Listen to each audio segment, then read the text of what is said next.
I've done my sentence, but committed no crime. And bad mistakes, I've made a few. I've had my share of bad kicks. Onoreremo anche noi questo campionato fino alla fine, il 29 domenica sarà, ecco, bravo, sarà l'ultima partita e grazie e arrivederci. È finita in questo momento la partita, il Ribeiro è in Serie D.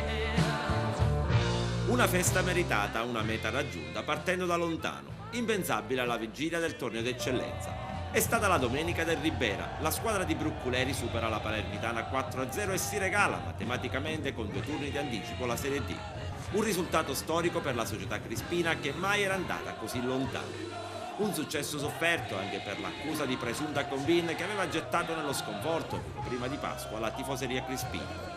Acqua ormai passata, la quarta serie in realtà, una città in festa, tifosi letteralmente impazziti di gioia a fine gara. Contro la Palermitana è stata una passeggiata, troppo netta la differenza di valori in campo. Il risultato è stato messo in ghiaccio dopo appena 7 minuti, grazie alle reti di Palazzo e del solito Galluzzo, che si è ripetuto nella ripresa, portando a 15 i suoi centri stagionali. Una vittoria strameritata.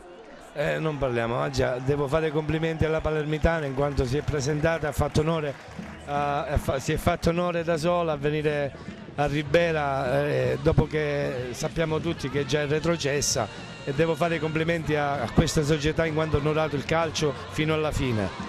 Non possiamo parlare di questa partita, ma se volete possiamo parlare di questo campionato vinto contro tutti e tutti. Una vittoria meritata, ma una vittoria del campionato meritato. Sì, una grande soddisfazione, penso che alla lunga il campionato ce lo siamo meritati perché i ragazzi sono stati fantastici, ci hanno creduto, non dico dalle prime giornate, ma verso la metà del girone d'andata, e poi penso che qualsiasi altra discussione è stata inutile. La vittoria noi ce la siamo meritata sul campo e un grazie a tutti questi ragazzi che si stanno facendo vivere questo grande sogno, e un grazie soprattutto al mister Totò Bruccoleri. Sindaco di Ribera Carmelo Pace, una vittoria della città.